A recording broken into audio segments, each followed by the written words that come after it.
Hello and welcome to the Modern Witches podcast. I am delighted to be here with Mandy Aftel of Aftelier Perfumes, the creator of the slow scent natural perfumery method and author of a very special book that we will be discussing in great length, Symbolorum, which just came out in December of 2025. And I'm just so delighted to have this conversation with Mandy. I was blessed to be able to visit their Museum of Scent just a few weeks ago. So I've had a beautiful entry into your world, and I'd love it if you could introduce yourself to our listeners. Okay. Um, I am a natural perfumer. I've been at it for 30 years. When I started, there really was no one in this field. And so I launched the first natural perfume line 30 years ago and lost it quite quickly. And then went on and was just besotted with natural essences. I love them. I love the lore. I love the witchy information. I love the connection to rituals and magic and all that. And I came back and I wrote a book after I lost my business called Essence and Alchemy, which traced the steps of alchemy to perfume. And I was the first person to do that. And it was such an exciting endeavor. And I learned a lot of what I knew from the old books. I had alchemy books. I was kind of always interested in this. And from there, I went on and started doing what I've done for 30 years. I teach people to make perfume. I have a small artisanal line of perfumes and I write books. And I also have a little line of essences for flavor. Mm. And I just love what I do. And about 10 years ago, I'm a kind of obsessive type, and I collected a lot of stuff at a time when no one was interested in it. So it was really fun and really cheap and really amazing. And so I have all these artifacts from the world of natural essences. I have old prints. I have over 100-year-old books. I have 100-year-old oils. I have just lots of stuff. And I made a museum in my backyard, which is not a sentence everyone could say, but I can really say it. And that's kind of a little about me. Thank you for that. Yeah, there's such a world you're creating. And yeah, I think it's beautiful to have you on our podcast to weave in the world of scent and magic and ritual. And I'm really excited to dive into all of that with you. Me But I too. kind of want to start at the beginning of your personal thread with magic and spirituality and just ask about when you started to develop your own sense of your spirituality or your interest in the witchiness began. I think I've always been this way. I mean, I grew up in Detroit. I kind of didn't in a very conventional background, and I was always a little different. Um, And when I got to California, I mean, I thought, wow, this is amazing. I got to California when I was around 20. I'm 77 now, so I've been here forever, literally forever. Um, I think I just was interested in things that couldn't be explained, um, that things that touched me deeply, and some other layer of life. I mean, even if I didn't have a word for it. Mm. I worked for 30 years. I was a psychotherapist before I was a perfumer with artists and writers, and I was interested in creativity and creative people and wrote a couple of books. Also, my first book was about a rock and roll star, Brian Jones from the Rolling Stones. So I've just been interested in things that feel magical to me for very and unknowable for a very, very Mm. long time. I kind of stumbled into perfume 30 years ago with no intent of doing what I did. No plan. I wouldn't say I had a plan for a lot. Um, but I fell kind of madly in love with the materials. So I feel kind of guided toward the things and I pay attention to I don't know if this is answering your question. I pay attention to the things that speak to me. I always follow them, um, whether they're artistic or whatever. I'm interested in what's sort of unknowable, but very deep and rich and wise about life. And so it kind of led me onto that path, and I haven't gotten off. I love that. Yeah, I think there's something so beautifully mystical about what you practice. And Oh, totally. I love your response, like I've always been this way, because I think that's something that really resonates with our community. And I've heard so many witches answer that question in a similar way, Oh, of the really? sense of knowing, the sense of like inner awareness, and inner confidence, that like sense of being able to trust your guidance, Yeah. is such a powerful skill to have. I think not fitting in is a blessing. Hmm. It wasn't when I was young. I mean, I didn't think, whoa, this is a blessing when I was crying all the time. But over time, having felt a failure and not fitting in kind of freed me from a whole lot of things that were seductive to people, that just I wasn't going to be.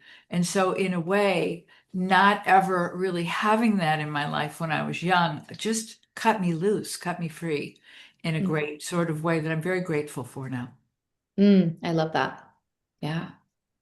Yeah. So let's talk a bit about, I kind of want to dive into the Symbolorum just to give folks a grounding in your latest endeavor here.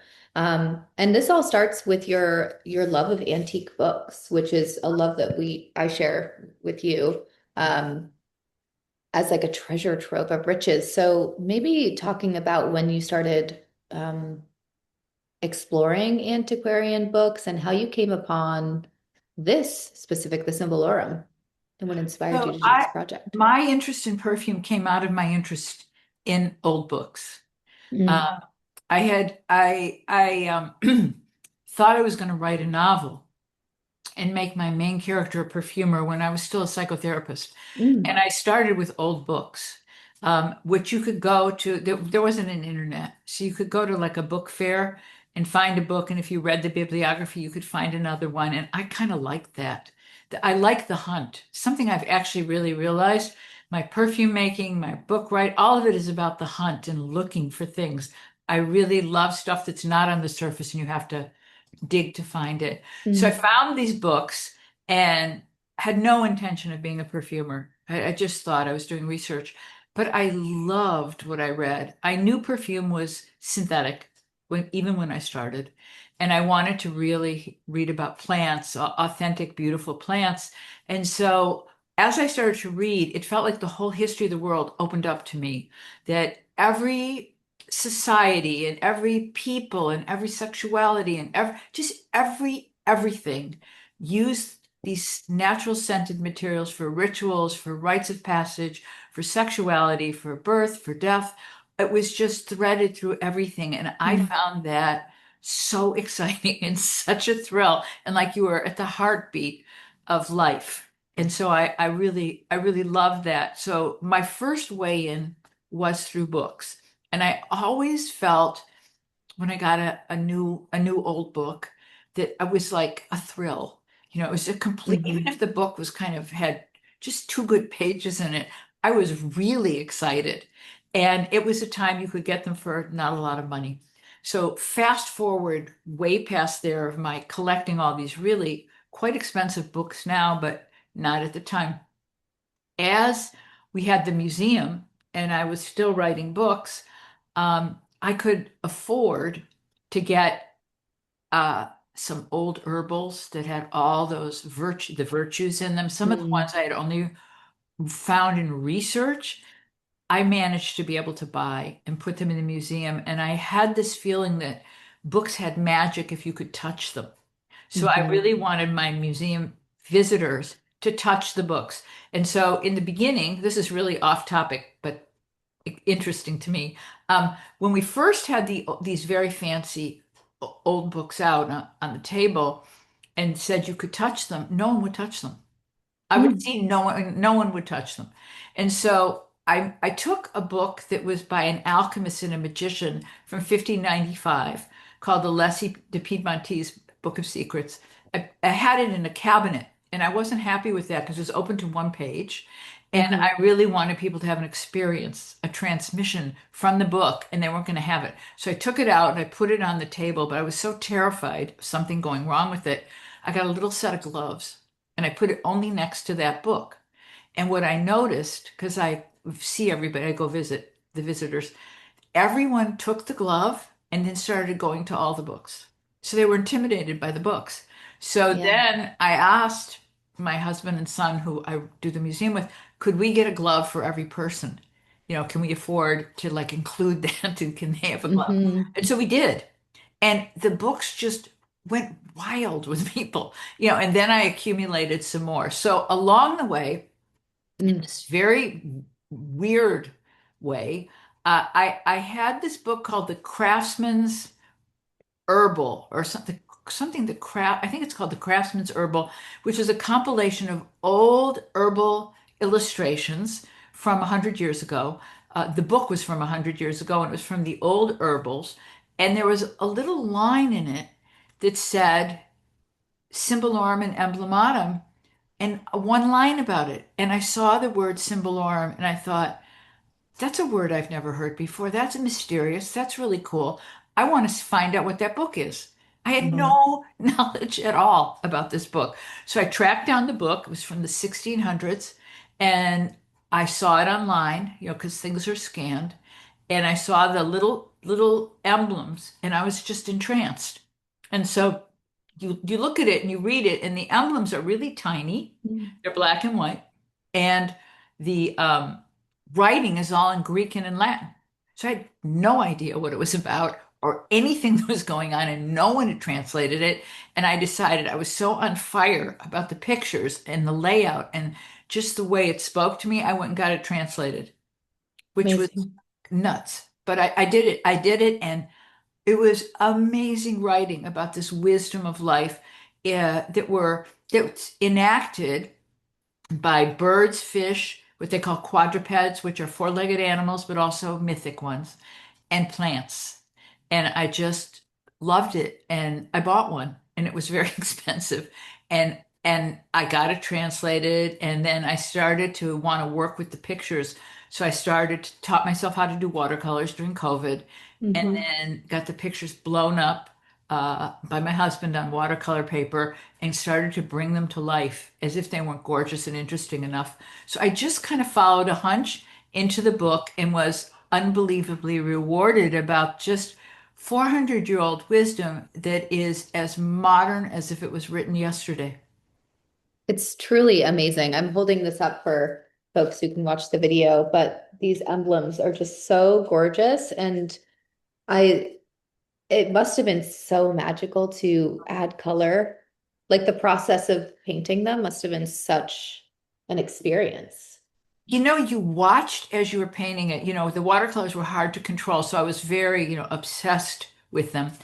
And it just starts to bloom. It's a little bit like a Mm. flower. As you're painting it, it's like when I watch my roses bloom in my backyard and they start to make the bud, and then I love that. I love the whole process of transformation about anything. Hmm. And as the pictures came to life, the symbols came to life for me, the background, everything they did, they're unbelievably evocative drawings. And Hmm. I was just obsessed to make a book out of them and share them with people because it had never been translated. No one had ever seen it.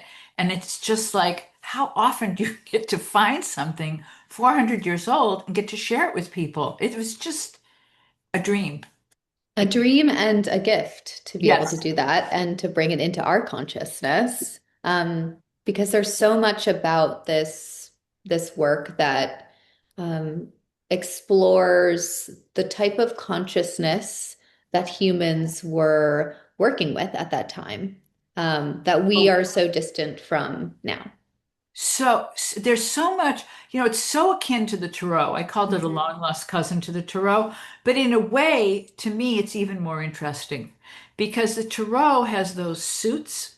There's a kind of more rigid format to it. It has the suits, then it's got the court cards and all that, and it follows a pattern. This is all over the map. But what they did, which was so cool, is the guy who wrote it, Camerarius, Joachim Camerarius, he was a botanist. He was, and also in those days, people were really educated. And when they wrote about nature or they studied nature, they studied every myth, every fable, every bit of magic. Like it wasn't just, can I understand you as a plant or animal so I can put you in a category and be rid of you? It was very magical the way they looked at nature. And so that's all in there. And also the fables from Aesop and Ovid. And so they're taking a smidge of this plant or animal or whatever's behavior and then drawing it out as a life lesson.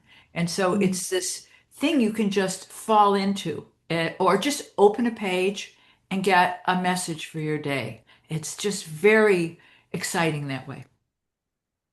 Yeah, okay. So I think we should do bibliomancy after that invitation because that's something that I found really potent when I was like interacting with this book at first. I was like, oh, I can Me just open too. this What'd you get? and I got Which page? Nil Moro Ictus. Which page? 118. Because they're like my friends. Oh, I know this one. Yeah, go on. Yeah. I'm going to show the picture. And I'll read the first paragraph here. It says, "The hedgehog is not without a natural cunning. When it senses that dogs are attacking it, it rolls itself into a ball so that they only use their force against its stings." Plutarch, in his essay on the cleverness of animals, reports this slightly differently as about the fox, and he says that a proverb was created from it. The fox knows much. The hedgehog has one great thing. Love it. So, so cool. And then that part is the an emblem book is exactly what you see on her page, which is the top is the saying, which is no blow will stop me. And then there's these pictures, which they did to be as memorable as possible. They worked with memory, and so they wanted that picture to stop you in your tracks where you go, which you do. What is going on here? That was what they wanted for a Hmm. response. Like that you didn't, now it would be put your phone down and take a look, but in the Yeah. past, I don't know what. And it says integrity and virtue are safe in their own defense and do not yield to the bites of hostile envy. So the notes that are next to it, these are mine. And I spent years reading symbol books. And what was so interesting to me, I loved them, was how diverse symbols are in different cultures and different places. And so I was weeding my way through there to try to add something. So for yours, I put the hedgehog is clever and cunning and symbolizes the integrity that conquers all. We see two dogs fighting with a hedgehog who will outsmart them. The hedgehog is seen as possessing divine wisdom. It creates two ventilation shafts in its den to let in cool and hot air. I, of course, couldn't let that out. It's not even connected to the thing before it, but I just love that as a fact. I love that as a fact too. The cunningness. Yes, hunting is a huge activity in the animal world. It's different than smarts. It's a really interesting asset to the animals in this book when they have cunning. Mm. Should I pick one too? Yes, please. Okay. Close my eyes. Oh, I opened to a page that is a break, so I can't do that one. Oh, I have the cover of the book. Oh, I love that. I love these ones. I do not even know why, with the hands coming out of the sky. I do too. This one is in a way such a perfect thing, is a summary of the whole book. And it's Okay. what? Oh, I'm on page 48. Found it. Page 48. So it's a pine cone coming out of the sky. And I love this. The person who did the illustrations often put windmills next to things. They Mhm. just had windmills where they were, and they'll have like a lion or bears fighting that are nowhere near windmills, and I have windmills there or church steeple. So this one says you can't unless you break it. Arduous wisdom is encased in hard stones, but it flows with sweet fruit. And I thought the emblem for the whole book, which is why it's on the cover. The pine cone, uneven and rough with little nodules, is so hard that it can barely be opened with the power of fire. But inside hides a very sweet core, rather useful as food and as protection against various human diseases. In the same way, one cannot come to virtue, honor, and praiseworthy actions without hard work and various difficulties, but afterwards the sweetest fruits follow. Between us and virtue, the gods have placed the sweat of our brow. Long and steep is the path that leads to virtue, and it is rough at first. But when a man, it's all men, by the way, I couldn't get past that. But when a man, I took it out and I had to put it back. When a man has reached the top, then it is easy to attain, though before it was hard work. Glory is acquired through the difficult hard work. If you want to remove the kernel from the nut, break the nut. He who seeks food in arcane literature, let him investigate the mystery hidden in the wrapper of allegory. Wow. I mean, like, should we stop now? Yeah, exactly. So good. And I love this because you took this arcane book that you found and went through the trouble of having it translated and then transforming the imagery. It is so perfect for this project. It was wonderful. Just, I felt so lucky. I feel so lucky all the way. No, it's so great. I think it's really wonderful to see more examples of and beyond tarot, as you had mentioned, but more examples of how humans were organizing their brain. Absolutely. Because Totally. it's pre-internet, pre really like freedom of education and freedom of information. And back even before these times, ancient like magicians and sorcerers, it was all about how could you memorize information Yes, and exactly. memorize the most information. It was all through images and symbols. Yes, totally. And it's a kind of wonderful, aesthetic, beautiful thing. Yeah. It's Hmm. really special. Oh, absolutely. Yeah, it's such a treat. And I think folks are going to get so much out of just spending time with these images, whether you're a magical being or creative being. There's so much interdisciplinary connection here.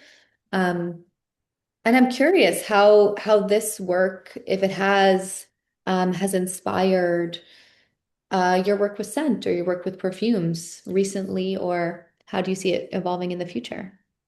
I um, love working with natural essences, Yeah. and I love what I do with them.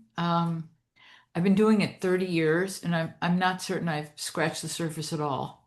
So for me, um, natural essences have a magic that synthetic essences don't have. Mm. And they are distinct little personalities, each of them. I see them as the most important thing. The ingredients, the essences is the most important thing, and I source them. I sell over 100 of them to other perfumers, and and it's very laborious. Not the selling, but the looking for them. Mm. But they're the essence of the plant. So it's a way of having the most primary piece of the plant in your hands, and I think the plants are very magical. And so when you work with them, you know you're in the presence of that and that you're Mm. using that as your tools. And that has never been lost on me. And then to have more understanding of the plants and more understanding of the magic of that time and those materials and what they were used for, that on uh, I would not even say a completely conscious level affects the um, uh,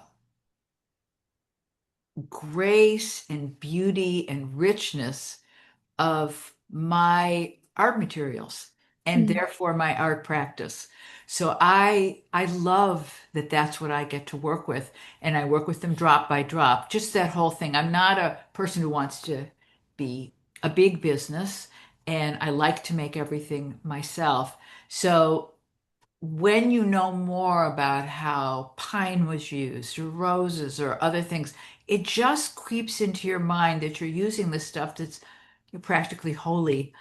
Mm, And that's just a big privilege to have as a something you're working with. It does make it a little difficult when you are working and um, you're making terrible things, which I do when I work and make a perfume. I make many bad versions hmm with really beautiful materials, and they're awful. And you have to kind of get yourself to a place where you're using them and you're on your way to editing, like with writing, to find something really good. But it is such a privilege to work with these materials. And they're abundant uh, on the planet right now. They're not what most commercial perfumes are made from, but so many spiritual traditions and aromatherapy and natural perfume has grown so much that there's really interesting materials out there. Yeah, that's so exciting to hear. Do Yes. you sort of have a like a visual understanding of the perfumes you're creating, or is it more like spiritual or psychic? Is there a way that you could sort of describe that? I've been teaching people to make natural perfume for 30 years. And Wow. because I teach, I've gotten clearer myself and learned what I'm doing. Mm, I learn a lot. My classes are tiny, but I have a very rigid way that I teach and make natural perfume. So because the materials are so gorgeous and voluptuous and narcotic and there's so much going on in that way. I have a lot of steps and rules about how I make perfume, but I'd say the simplest version to it is I always start with two essences that are far apart how they smell. I start with two that I envision in a conversation with each other, and they would make a third. Because, and just think cooking for that, you put these two things together, they intermingle and they change each other. So I start with those two that transform each other and a feeling or a picture mm, or an experience. So that is my inspiration is that thing, and I could trace any perfume of mine back to that. And mm, then the two uh, hallmark essences. Then I pick two more, and this forms my central spine. So I pick two more that will modify the first two. They're not as important as the first two, but they modify them. And all of them together, the four, they're something. mm, And that's then it's that main foursome that's there. It's figuring out how to get to the feeling with those four, how to get to the inspiration. And so most of what I do is um, I make and remake the perfume over and over and over, but I only change one tiny area. And in perfume, we have things called top notes, middle notes, and base notes. And the top notes are the ones you smell first. The middle notes are the ones that are the more the body of the perfume, and the base notes are the heavy, deep ones. And among those, I change one area, just the mm, top or the middle or the base, because they're so in motion with each other, you can't figure out what you've done. If you change all three, you have no ability as a person who's editing their work to figure out who did what to whom. So mm, I make them in very small increments over and over and over again, um, doing, getting more and more to cohere till I get to a place in a while where everything in the perfume is doing a job at the right amount of them. And then when I get there and I have the right stuff at the right amounts and the whole thing has cohered, or I'm not sure possibly that's a word, that then becomes that perfume. So I have a new perfume called Patchouli Noir, and I could see it start a little like an eye chart to get more and more and more into focus. So I learn as I go along mm. what it is I'm making and how to get there. I don't know if that made sense, but Absolutely. Yeah, I could start to kind of see or sense really this idea of alchemy in your work as Yes. well, really thinking about sort of like the conjunction of opposites, thinking Yes. about these polarities you're playing with in the scent. Yes. Yes. Yeah, And do you want to talk a little bit about your alchemy, work with alchemy? alchemy was such a first love and still informs so much because it's so much about transformation. Right. And it had steps, and I wrote Hmm. about those steps in my book Essence and Alchemy. I am a very organized person among the chaos of what I'm interested in. I hold on to um, the structural bits so that I can feel free when I create. So the whole language and symbolism and richness of alchemy so spoke to me about perfume, and also um, the idea that, oh, they have all those flasks and bottles and all this stuff that I'm surrounded Hmm. by are operational there. And it's always artisanal. It's somebody in a lab putting stuff together, finding their way along. I just felt the metaphor of alchemy was so right for perfume. And I still think about um, all that alchemical transformation because when you put essences together with each other, they do something to each other. For better and for worse, they transform each other. Hmm. Sometimes, if you know your materials really well, you can predict some of it, but not all of it. There's always a kind of magical aspect because the essences themselves are so um, multifaceted. They have so many different elements to them that when they come together, it's up to you kind of as a person on the hunt to figure out what exactly happened. I love this idea of the hunt as well that you're weaving in to this conversation because I do think there's something when, talking about magic and spirituality, we're seeking things, we're seeking meaning, we're seeking ways to kind of make sense of ourselves and our lives. And um, I appreciate this really like active process you're in with that. I teach that way, and I wrote about that. I have a book called Fragrant, and I wrote in it when I researched, I found there were these old things called books of secrets, of which that book Alessi de Piedmontese is. And in that, there was a term for the hunt. And I Mm, put it in that book, and I teach that way that your job as the perfumer is to go on the hunt and find the perfume, and that mm, it doesn't matter where you start, it doesn't matter how bad it is. It matters that you get on the hunt to find the perfume, which is transformed as you work, but so are you. So the term for the hunt, which was my term for the hunt? Virum, was it? No, it wasn't. Venatio is a term for mm. the hunt, and they had that in old craftsmen's books of people being on the hunt. And I apply that when I teach perfume and in my own head. And when I look for old books, all of it's a hunt. That's so lovely. I feel like there's something about how, we are all just kind of working with the energy that already exists in a way. And Exactly. we're transforming things, we're making new things, but we're really kind of like just innovating on what is already here and present. Yes, yes. Yeah. Yeah. Well, so much is here and present that Mhm. we don't seem to see half the time. Right. The world, to me, the world is very wondrous. And magic to me is about how wondrous things are that are already there. Absolutely. And we're sort of in a period of time where I personally think a lot about re-enchanting the world because, Yes. we've been through this period of disenchantment with the rise of industrialism and capitalism. And I think Yeah. so many of us are seeking these ways to reconnect with what is wondrous. Absolutely. I couldn't agree more.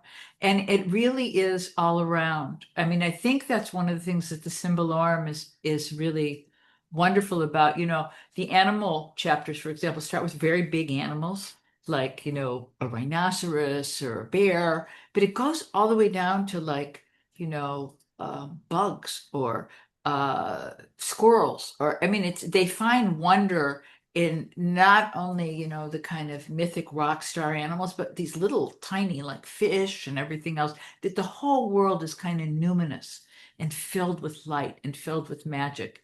And I think that's a wonderful place to return to. Absolutely. I think it can do a lot of healing for us if we're Yeah, able to kind of get back into that mindset. I couldn't agree more. Um, yeah.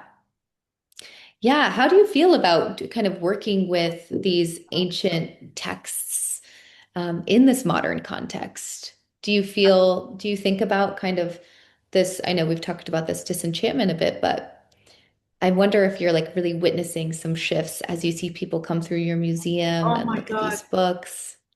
I had no idea when I made that museum. First of all, I'm shy by nature, and I thought it was a completely crazy idea to make a museum. I mean, really crazy. And I got my husband and son to do it with me for 3 years. And I had no idea. And we had no idea. I just had no idea um, how to do it or what we would do. It just seemed nuts to me. Um, but I had a lot of stuff I'd collected, like half of what was in the museum I had collected way before there was a museum. And I was always taking it out and showing it to people. And I thought they liked it. I mean, I wasn't sure if they were just being polite and like thought, oh my God. But I thought they liked it and I loved sharing it. It was always like, oh my God, this stuff is amazing or it's so beautiful. And I thought they'd never find it if I didn't do something with it. And it was so fun to like make a place that had sort of existed in my head, but it was like a real place with all this stuff in it. And I could share it with people. And shockingly, we had thousands of visitors. I thought we'd be in there staring at each other all by ourselves. But we've had so many people, and what's been so amazing about the people that visit us, because I talk to them all, they're so happy. They are happy, they are transported, they're in wonder, they're they tell their friends. Half our people come back another time with some other Mhm. person they love. Very much word of mouth. It's the kind of thing people share. And it's just been such a joy. Plus, I think we have the most diverse group of people ever, ever. There's no, uh, it's every age, every state of health, every sexuality, every race, every language, everything. I mean, in a day, I couldn't begin to tell you who's a typical visitor because they're all kind of coming from their own place. And the neatest thing to me, and I watch for that when I talk to them, there's something they connect to, whether it's consciously or unconsciously from their past or their heritage, or they smell something or they get a memory. And I just love it. I really, really Mm. love it. I love every Saturday to have people come. It's extremely transporting having been. And when I came, I went with my cousin, and after we left, she turned to me and she said, "That was such a crazy portal we just went through," which I loved. It What was a like compliment. I Oh, know, seriously, it was amazing. She was just like tripping, we just tripped down a portal. Um, And it's true. It's so, I know scent is so connected to memory, so I can see how, and I felt just like how I was taken out to all these various places, like smelling the poplar buds. I was like, oh, my childhood, I remember this scent. And it's just such a powerful experience you've cultivated. Yeah. thank, thank you, thank you. I feel like it visited me all this. I mean, even Mm, though I've done a lot, I've like written 10 books, and yeah. I don't really inside feel um like I did anything, but things visited me and I got the incredible lucky chance to put some stuff together. Mm, I just feel lucky. yeah, beautiful. There's a real openness in that, an openness to kind of being being someone who's collecting and sharing with others. So that's a real gift. I love, I Yeah. just, I just love it. I really do just love it. Yeah, so I would love to hear more about your latest scent and where that's transporting people. Do you have a vision for that? Yeah. That what happened in my latest perfume I make one a year. I could make Okay. 50 a year. I'm really into it. And like making perfume a lot. But I don't want to have a bigger business or lots of products because it's just me and my husband and my son for part of the week. And I like to do everything myself. Mm. Even though I'm old, I like to be able to do everything. And so if it was a lot to do, I wouldn't be able to do it, and that would make me unhappy. I like the even the most me, menial part of it. I like doing it. So what happened for me was I had a really good patchouli oil that I had bought, and when I tend to buy essences, I overbuy and then I sell off my extra. And that's how I finance my habits to a certain extent. And Hmm. so I had this great patchouli and I ran out of it, was running out of it. So I went back to the same place as last year. And the patchouli they had was awful. So I got in touch with them and I said, do you have any more of that one, blah, blah. And then they said this weird thing to me, which is send us some of the old one and we'll see if we can make one like that for you. So I thought like, oh, that means it'll be fake because I like everything to be. So I thought like, oh, I can't do that. So then I sell a lot of material, so I'm connected to a lot of growers, a lot of places that have things. So everywhere that had patchouli, I asked them to send me a sample, which is my idea of heaven, smelling all different versions of patchouli. So I got deep into patchouli in a way that I had really never been because I was sourcing and really replacing. And so I was smelling and smelling. And the range was amazing of the different patchoulis that came to me and the different countries, the different whatevers. But I found one that I really, really loved. And I got another one, a different extraction process, which I hadn't intended to do, but for a while I was getting desperate and I thought maybe I'll change to one that's the absolute, which is a solvent extraction as opposed to a distillation, which is an essential oil, because I was afraid I wouldn't find something really great. But by then, I was just overtaken with patchouli. So I decided I needed to make a patchouli perfume because I was so in it. And I loved about patchouli that there are these kind of equally balanced major facets. It's kind of a very complex personality. It's got a smoky aspect, it's got a fruity aspect, it's got a boozy, cognac-y kind of just liquorish aspect. It's got a woody aspect, and and some more, they're all interwoven together. And so I felt like I wanted to make a patchouli perfume that just pulled those facets out and that I could create them even more. Like it was boozy, but I could make it more boozy this way. And then I could pull the woody facet out and do this, and the musky facet out and do that. And so I was just playing. And then I started with four patchoulis. I had a patchouli essential oil, the one I bought. I had a patchouli absolute, the one I bought. I had a patchouli acetate, which is a single fraction from patchouli. And then I happen to have 100-year-old patchouli that I collected, and Wow. which I put in, which is aged and just mind blowing. And so I started with this constructed patchouli note, and then started just pulling it in different ways. And I made the perfume. I wanted it to be a solid perfume. I make solids and liquids, and it's in my head which they'll be. But for the holidays, it came out around, I think in November.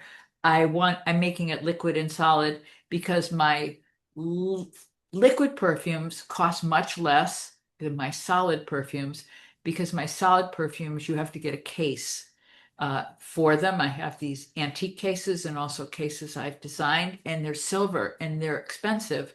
And so you can't just get something for like a lot less money. So Mhm. um, for the holidays, I sort of wanted people to be able to get it for less money. So until Valentine's Day, I have it in both versions. But because I don't want to have a lot of stuff, I'm going to get rid of the liquid version then. Lovely. Wow, that's so beautiful. And I think that patchouli is one of those scents that it can be sort of polarizing too. And so it's interesting to be able to like really play with it. Yeah. It's very polarizing. It's what's been very interesting to me when I put it out because I thought like, this probably some people like it, other people would be hate it. I have gotten my share of particularly some of the odder perfumes I've made. I don't read reviews of me anymore because they were so painful and awful. Like, what's wrong with her? Why did she put mushrooms in a perfume? This is off. I've got, I get really wonderful ones too, but the terrible ones stick with me, so I don't. But I thought the patchouli one would find more enemies, and it didn't. I, Yeah. I think a lot of people really love patchouli. Like when I said, when I put it out, a lot of people just bought it. I mean, oh, patchouli, I love patchouli. So I think there's a lot of fans for patchouli too. I'm a fan. Yeah. I'm a fan of patchouli for Did you get to sure. smell it when you were at the I museum? did. It was beautiful. It's Yeah. smoky and sexy and stuff. So good. I love it. Thank you. Thank you. Yeah. Yeah. So what is your do you have a next project on the horizon? I know you do make one perfume a year, but what are you most excited about? I want I'm trying to figure out if I'm going to do oracle cards for because Oh, please do. I have some other ones, other symbolorums, emblems that I couldn't Mhm. get into the book. So if I leave them behind, they'll really be left behind. So I'm trying to figure out what to do about that. And I painted them and Hmm. written some. So I don't know about that. That's in my head. And the other thing is, I'm working on a new book that follows in the footsteps of Essence and Alchemy and Fragrant, which are really about kind of cultural and historical stuff about scent, but also how to make perfume, Lovely. which is in my books. But I want to talk about magic. So I've been gathering a lot of material about magic, about an alternative way that people saw nature in the past that they don't now. And this deeper understanding, which I see my perfume practice as being completely connected to that view of nature that has gone away. So a Hmm. lot of it is about that the alchemy, the old herbals, the virtues, all those things that I have primary sources for now that I didn't have in the past that I'm eager to do. And then some of the way that I make perfume that I teach, but is kind of particular to me. I wanted to do some more about that because I find the process of making perfume completely fascinating. I've been doing it 30 years and I just find it the most interesting art practice ever. It sounds amazing because it taps you into so many senses. It's such an embodied experience, I would imagine. And the tendency, I think, because you're high, because you are high, because the stuff really Yeah. makes you high, to just do anything or put a bunch of materials together in a beaker and call it a perfume. I'm very clear that there's that hunt, that intelligence of the hunt of really sussing out what you're doing as you're doing it. So I'm very clear-headed among the being intoxicated. That which is a good skill. Yeah. Which is a wonderful, it's so fun.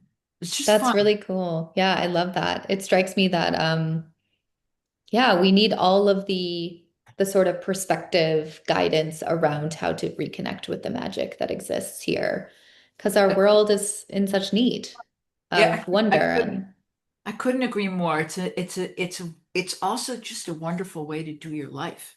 yeah, Once you're involved in the stuff you're interested in and I'm interested, it's like it just makes life great. absolutely. That's what I say about witchcraft to a lot of people. It's like this never-ending. sort of rabbit hole that you can continue to find new gems and, have the symbol appear that affirms something for you, and it just keeps unfolding in front of you. Yeah. I couldn't agree more. I really identify with what you're saying and Hmm. really, really agree with it. It's just a wonder in plain sight. Totally. Yes. Yeah. And thank you for adding Symbolorum to this treasure trove because, I mean, there are over 100 There's a emblems in hundred, here. there's 400 in the original book. There's Wow. a hundred plants, 100 animals, 100 birds, 100 fish. I chose 100 for this book. And there were more. There were, Amazing. I picked them for the ones that had the best synergy between the parts, Mm. between the picture, the the title at the top, the motto at the bottom, and the writing on the side. So some of them had three but not four, or two but not four. So I looked for the ones that had 4 out of 4. But it was hard, and there were more, but it was hard to leave behind the ones that had, say, 3 out of 4 or two Hmm. out of four, because I thought, I could include those. They're amazing. Yeah. Well, maybe there'll be a volume two. Yeah. Well, I definitely am thinking about that. Excellent. And I hope that you're inspired to make an Oracle deck because it would be pretty Yeah. fun. And I love a round Oracle deck. This is the real book, just for the Oh, here we people that go. We'd love to see get yeah. that. So this is what it looked like. See, here's my hand. So like it's not big. Hmm. And then the drawings are like a couple inches. So I was hoping to maybe show us one you picked. This is a cool one. This is a musk deer, which is where Oh, real cool. musk comes from. So here, I don't know if you can see. Here's my fingers right here. It's little. It's little. And then, oh, Foster's holding it up. Good. Then this is the motto. This is all. You have to see this language. I mean, you put Google Translate on there. First of all, it can't read. And then, because I tried, I thought, oh, good, I'll just put Google Translate on there. I'll read it that Yeah. way. But oh my God, it's Latin and Greek all mashed up together. So it's very Wow. hard to figure anything out at all. And then this is the most amazing. Um, doesn't this look like a portal? This is how the book starts. Yes. Hmm. The curtain, like pull back the curtain and here we go. It's really special. I got this. I felt I was so rich that I had this Yes. book. I just thought like, oh my God. Nothing like a good book to make you feel rich. That's for Yes, sure. nothing Hmm. like a good book to make you feel rich. That is so special. Thank you for showing us that. Um, yeah, we'll have to obviously include links to this book in our show notes. I would love Um, that. Thank you. and hopefully we'll be concocting up more ways to connect with your work in the future. I would love that. Um, and Okay. if you are in the Bay Area, please go and check out Mandy's museum. It is a treat, a very special portal. It's in Berkeley, California, and we'll link your website in the show notes as well. Thank you. This was so much fun talking to you. We have so much to connect about. I'm just grateful Absolutely. for you having me here and sharing this with your viewers. I'm deeply grateful. Thank you so Oh, much. so Thank you. grateful as well. Thank you. I hope you'll come back and visit again Oh because my there's so gosh. much there and a lot of people want to come. So, I mean, come more than once because it's got so many riches. No, absolutely. I'm definitely going to return. Let me Definitely. know. Let me know when you want to come. Okay, I will. Okay, Yes. I'm going to pause.